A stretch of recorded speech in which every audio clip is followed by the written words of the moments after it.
Super Bowl. It's not a done deal. Organizers here still need certain commitments from local businesses and tax-funded agencies.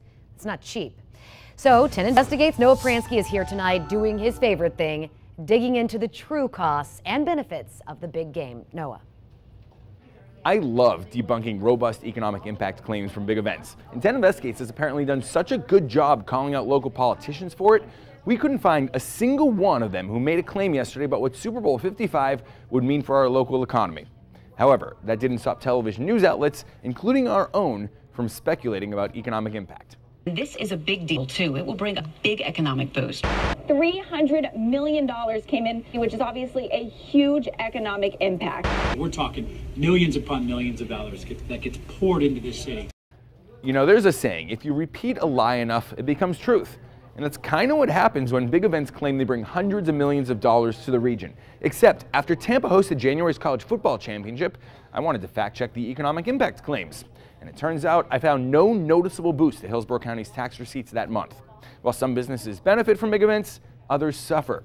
In fact, after Tampa hosted the RNC in 2012, hosts claimed a $400 million economic boost. But we were the only media outlet to look up the tax data, and the event seemed to have hurt Tampa with all the security disruptions all across town. And last week, when St. Pete claimed its new pier would create $80 million in economy every year, 10 Investigates was able to easily debunk that too. See, these economic impact figures often ignore basic economic principles to produce inflated numbers. And when it comes to the Super Bowl and the hundreds of millions of dollars they supposedly rain on host cities year after year, economists have investigated and found it not to be true. So what can Tampa expect? Well, tens of thousands of visitors and some great events for sure. But we can also expect local government to spend tens of millions of dollars to keep the NFL happy on things like security, hotel rentals, and transportation. And some of Tampa's typical economy will be disrupted that February by the Super Bowl and surrounding events.